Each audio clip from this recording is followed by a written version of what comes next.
ทุกข์และสบายดีเพื่อนพี่น้องพบไปทางประเทศลาวและประเทศอเมริกาประเทศไทยน้ำเด้อเนาะเอามื้อนี้ได้มาแจกน้ำอ้อยพี่น้องไอ้กับนักเรียนม.ส.นะบ่โดยคนนี่ผู้ใหญ่ใจดีเด้อขอบคุณขอบใจทางเจทิพย์กับเสียลูอยู่อเมริกาประเทศนี้น้ำใจเลี้ยงน้ำเย็นน้องนักเรียนเอาขอบคุณขอบใจหลายๆให้ร่ำให้รวยด้วยเจ้กับเสียเด้อเนาะโดยดีแห้งเอามื้อนี้น้องอ้อยบรรณบ่มาบริการอยู่นี่พี่น้องโดยขอบใจหลายๆเจ้าโดยทักทายสบายดีทุกคนเนาะมื้อนี้ก็เป็นอีกมื้อหนึ่งเนาะที่บรรยากาศฝดฟื้นอยู่ในโรงเรียนม.ส.นาบ่อเนาะสำหรับมื้อนี้ก็มีผู้ใหญ่ใจดีทาง USA เนาะเอื้อยน้ำทิพย์กับไอลูซื้อน้ำอ้อยแจกยายให้น้องนักเรียนเฮาได้กินน้ำเย็นๆหวานๆมื้อนี้เนาะเอาสบายดีเนี่ยทุกคนเอาของเสียงดังข้างนอกสิได้กินน้ำอ้อยเนาะน้ำอ้อยไปได้น้ำอ้อยนะหวานหรือเปล่าหวานบ่หวานหอมน้ำอ้อยสดเนาะ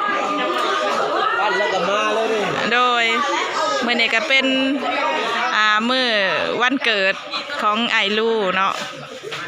ทาง USA เพิ่นซื้อน้ำอ้อยแจกยายโนบเอาเด้อลูกเด้องามๆเด้อทางสาวคู่เฮาซอยสาวคู่ซอยมาเรียนคิวกันเข้ามาลูกหล่ะสบายดีนกงาม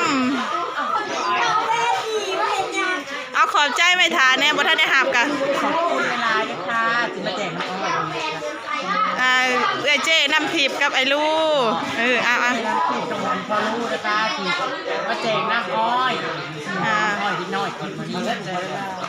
ตาให้เพิ่นอยู่ดีมีแห้งสุขภาพเข้มแข็งเงินอะไรน้องคล่องอะไรมาสบายดีบุญหลายสบายดี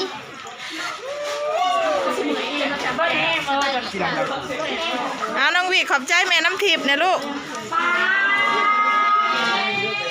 แซ่บบ่น้ำอ้อยแซ่บหวานหอมแซ่บหอมหวานเย็นชื่นใจ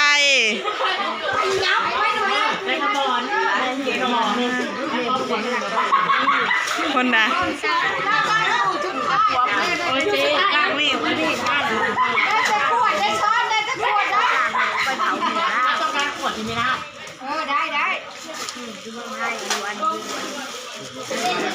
ผู้มาแจกน้ำอ้อยก็ยิ้มอยู่เป้ยพี่ดอกเลยได้กระโดดกระเด้อได้กินแล้วกระไดแซ่บบ่นุ่มบ่นักเฮียนร้อยปลายเนาะบางส่วนก็ออกแต่ห้องเซ็งแล้วก็ทยอยเมื่อนำเดี๋ยวจะจอกแล้วซะก่อนส่วนที่เหลือนี่อันคอเด้อจักตุกคนว่าอีกคอเด้อจักตุกว่าซั่น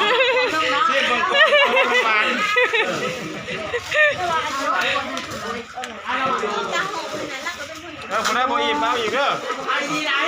เพิ่นก็เกี่ยมงานแต่เช้าเนาะอันทางอ้ายเพิ่นสิมาแจกน้ำอ้อยก็ขมุกขมุยกินเป็นอยู่บ่รอบ 9 โมงบ่ทันเด้อเพิ่นน่ะผู้ใดเบิดแล้วมาเติมได้เด้อเติมได้โอ้ยมีผู้เผากอกให้มันเบิดไวๆว่าซั่นเผาเติมมันนอนลูกนี่เติมเลยบุฟเฟ่ขนาดมื้อนี้เบิดเติมได้เอาเป็นแล้วได้ทั้งนี้นะแซ่บบ่คือสมอยสมีอยู่บ่อันยกแก้วให้เบิ่งแน่อวยมาแน่เอาว่าขอบใจหลายๆเด้อ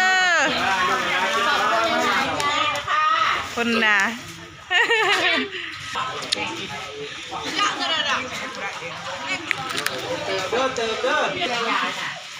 ก็ขอบใจไปทางเอ่ยน้ำทิพย์กับไอลูหลายๆเด้อซื้อน้ำอ้อยแจกลูกแจกหลานมื้อนี้งบประมาณก็เบิดหลายเติบเนาะทุกคนขอให้เอ่ยกับอ้ายอยู่ดีมีแฮงสุขภาพเข้มแข็งเฮงๆรวยๆเด้อขายประกันภัยก็ให้มีลูกค้าหลายๆ ฝากกดไลค์กดแชร์กดติดตามส่องตำรวจสุวรรณอยู่ต่างแดนนะเด้อพี่น้องเป็นกำลังใจให้เอื้อยกับอ้ายทาง USA เนาะขอบคุณหลายๆที่บ่ปะบ่ถิ่มเบิ่งแย่งซับพอตลอดมามื้อนี้ก็ส่งต่อน้ำอ้อยหวานๆให้น้องนักเรียนเบิดสุขุสุคนได้อยู่ได้กินนำกันโอ้ได้ขบข่วยกันเบิดสุขุสุคนสบายดีแซ่บบ่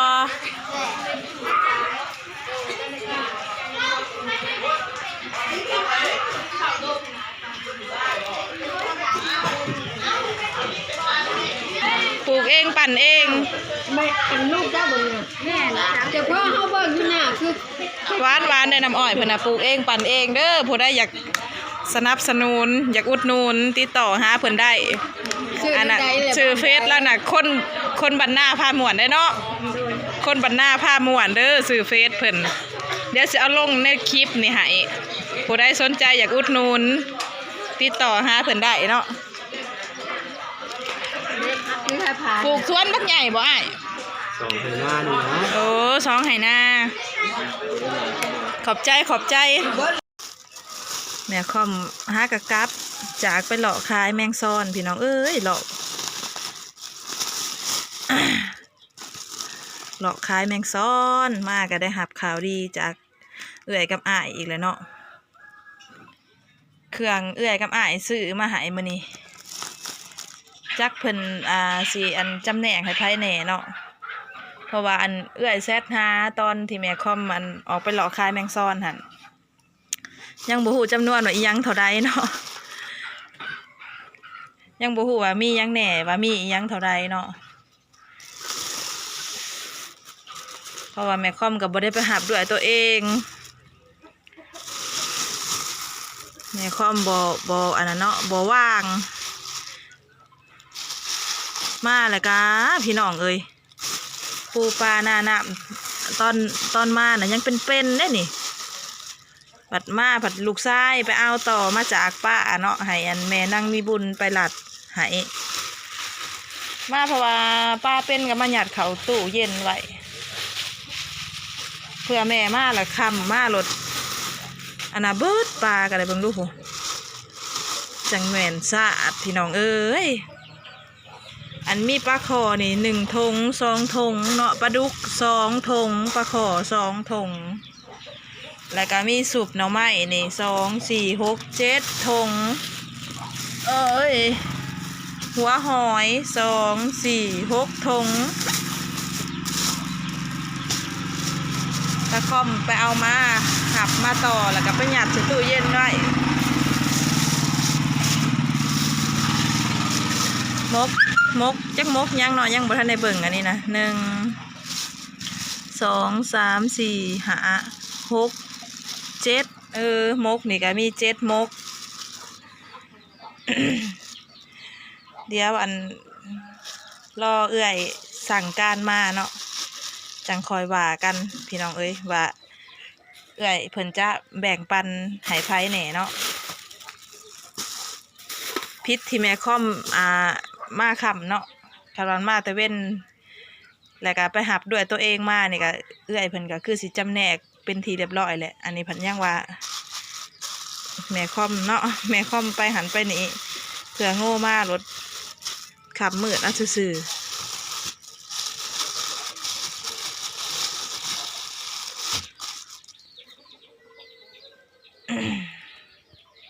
เต็มอันเนี้ย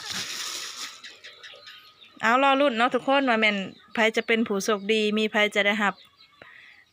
ของกินจากการแบ่งปันและก็จากน้ำใจเอื้อยอ้ายในมื้อนี้